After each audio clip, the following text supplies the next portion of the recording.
नेपालमा गाडी भित्रिएको धेरै समयपछि मात्र अटोमोबाइल क्षेत्रले व्यावसायिक रूप लियो। 2030 को दशकसम्म पनि यो क्षेत्रले गति लिन सकेको थिएन। त्यस समयसम्म टोयोटा, निसान र माज्दा लगायतका 5-7 वटा गाडीका एजेन्सीहरू मात्र सक्रिय थिए। भारतबाट आयात हुने ट्रक, बस टाटाका मात्र थिए। यस क्षेत्रमा प्रतिस्पर्धा र चुनौतीहरू पनि खासै थिएनन्, तर पार्ट-पुर्जा, टायर र ट्युबको आयातमा भने केही समस्याहरू थिए। यसैबीच भविष्यमा यो क्षेत्रको विकास विस्तार हुने सम्भावना औलाउँदै र तत्कालका चुनौतीहरू समेत सामना गर्ने उद्देश्यले यस क्षेत्रमा क्रियाशील व्यक्तिहरू एकत्रित भई सांगठनिक सोच राखेर विक्रम सम्वत 2032 साल असोज 10 गतेका दिन स्वर्गीय तोलाराम दुगडको अध्यक्षतामा नाडा अटोमोबाइल डिलर्स एसोसिएसनको स्थापना गरियो। उक्त संस्था विक्रम सम्वत 2032 साल फागुन 6 गतेका दिन जिल्ला प्रशासन कार्यालय काठमाडौँमा विधिवत रूपमा दर्ता भयो। यसै क्रममा विक्रम सम्वत 2034 सालमा सङ्घ संस्था दर्ता ऐन लागू भएपछि यस संस्था पनि उक्त ऐन अन्तर्गत नै पर्न गयो। संस्था स्थापनाका समयमा 18 जनाबाट सुरु भएको नाडाको हालको सदस्य संख्या 977 पुगिसकेको छ। काठमाडौँबाट सुरु भएको नाडाले विगत 4.5 दशकमा अन्तर्राष्ट्रिय स्तरमा समेत सांगठनिक रूपमा साउथ एसिया अटोमोबाइल फोरममा स्थापना सदस्यको हैसियतमा आफ्नो महत्त्वपूर्ण उपस्थिति जनाइसकेको छ। संगठन विस्तारलाई निरन्तरता दिँदै नाडाले हालसम्म संस्थागत सदस्यहरूको रूपमा Paschimanchal automobile dealers association, Chitwan automobiles association, Hetauda automobiles association, Morang automobile dealers association, Lumbini automobiles association of Nepal, Janaki automobiles association of Nepal, Sudurpashchim automobile dealers association र कर्णाली अटोमोबाइल्स एसोसिएसन नेपाललाई आफूसँग आबद्ध गराइसकेको छ। आफ्नो संस्थागत विकासका लागि यस एसोसिएसनले निकै सङ्घर्ष गर्नु परेको थियो। सदस्यता शुल्कबाट मात्र चल्नुपर्ने बाध्यताले सुरुका दिनहरूमा यसको आर्थिक अवस्था नाजुक थियो। यसै क्रममा विक्रम सम्वत 2055 साल कार्तिक 19 गतेदेखि 22 गतेसम्म काठमाडौँको भृकुटी मण्डपमा आयोजित प्रथम नाडा अटो सो कार्यक्रम पश्चात भने यस संस्थाको छवि र आर्थिक स्थिति दुवै कुरामा उल्लेखनीय सहयोग पुग्यो। Spare parts, lubricants, auto paints, वातावरण र सुरक्षा प्रविधि, farm equipments, tyre tube, battery, 2 पाङ्ग्रे 4 पाङ्ग्रे सवारी साधनहरू, ट्रक, बस र ट्र्याक्टरहरू गरी 43 सहभागीहरूले सहभागिता जनाएका थिए। उक्त कार्यक्रममा करिब 40,000 भन्दा धेरैले अवलोकन गरेका थिए। विक्रम सम्वत 2061 साल फागुन 6 गतेदेखि 10 गतेसम्म वीरेन्द्र अन्तर्राष्ट्रिय सम्मेलन केन्द्रमा आयोजना गरिएको तेस्रो नाडा अटो सो भने एकदमै भव्य रह्यो। उक्त सोमा भारतको society of Indian automobile manufacturers सियामले समेत भाग लिएको थियो। यसैबीच नाडा, एफएनसिसिआई र सियाम बीच वातावरणीय समस्या समाधान गर्न समझदारी पत्रमा हस्ताक्षर समेत भएको थियो। हालसम्म आइपुग्दा नाडाले अटो सोको 14औं संस्करण आयोजना गरिसकेको छ। नाडा अटो सो सँगसँगै अर्को प्रमुख उपलब्धि भनेको ट्रेड डाइरेक्टरीको प्रकाशन पनि हो। सुरुका दिनमा आफ्ना सदस्यहरूको बारेमा जानकारी दिने मूल उद्देश्य राखेर विक्रम सम्वत 2043 सालदेखि ट्रेड डाइरेक्टरी प्रकाशनमा आएको हो। हाल यसले अटो व्यवसायसँग सम्बन्धित सम्पूर्ण कुराहरूको विस्तृत जानकारी दिने गर्दछ। यसका साथै नाडाले आफ्नै स्वामित्वमा कार्यालय स्थापना गर्न पनि सफल भएको छ। 2066 साल पौष 26 गते शहीद शुक्रराज मार्ग टेकुमा अवस्थित सिग्नेचर अपार्टमेन्ट 2 को पहिलो तलामा 1043 वर्ग फिट क्षेत्रफल खरिद गरी उक्त स्थानबाट आफ्नो काम कारबाहीहरू सञ्चालन गर्दै आइरहेको छ। विक्रम सम्वत 2032 सालमा स्थापना भएको यस एसोसिएसनमा अहिलेसम्म 18 जना अध्यक्षको कार्यकाल समाप्त भइसकेको छ। यस एसोसिएसनको संस्थापक प्रथम अध्यक्ष स्वर्गीय तोलाराम दुगड हुनुहुन्थ्यो।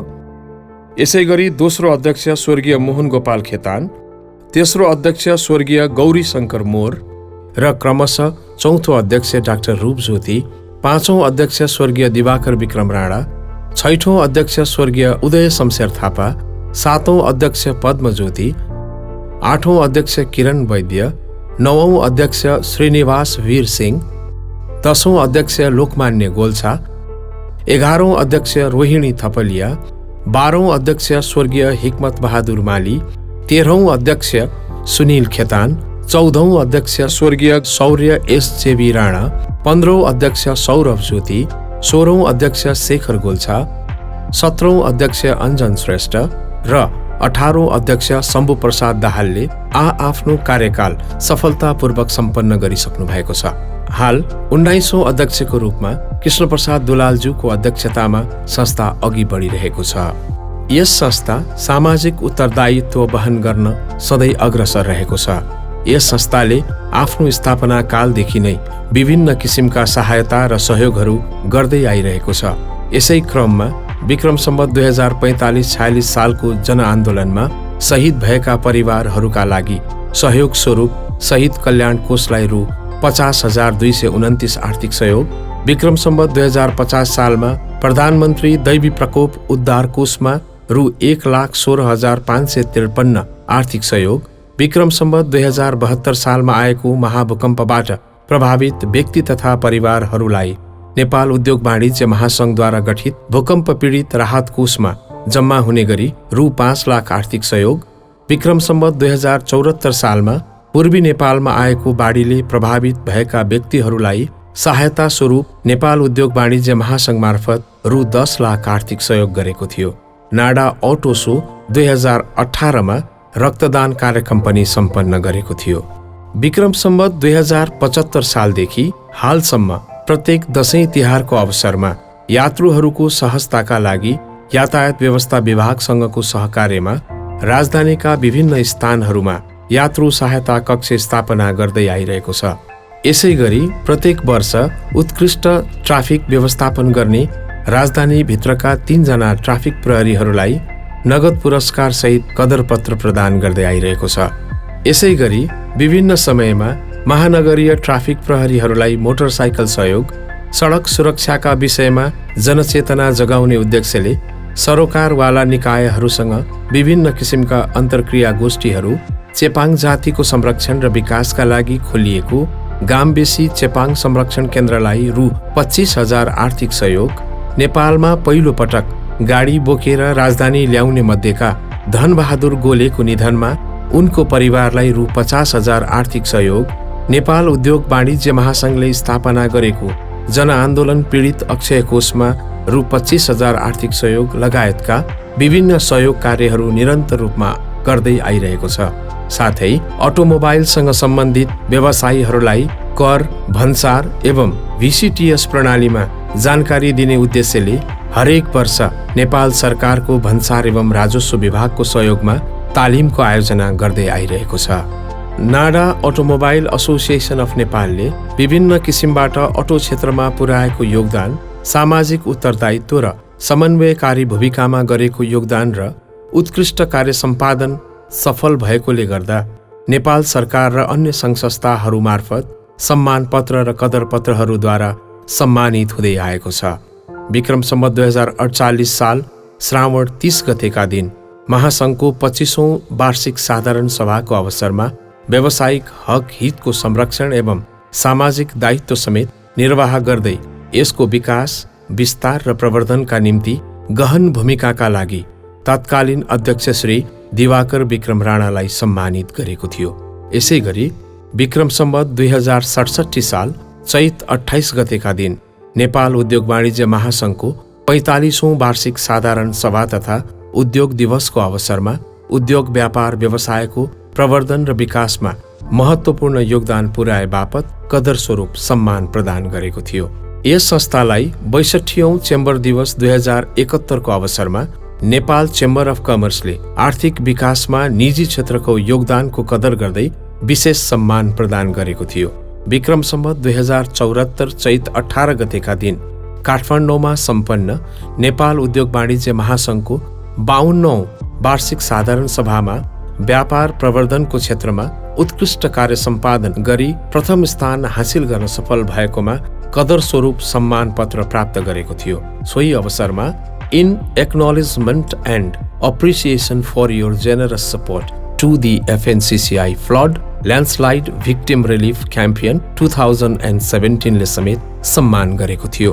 यसै गरी संस्थाले उत्कृष्ट गुणनीति कार्यान्वयन लगायतका विभिन्न शीर्षकहरूमा राष्ट्रिय तथा अन्तर्राष्ट्रिय सम्मानहरू प्राप्त गर्दै आइरहेको छ।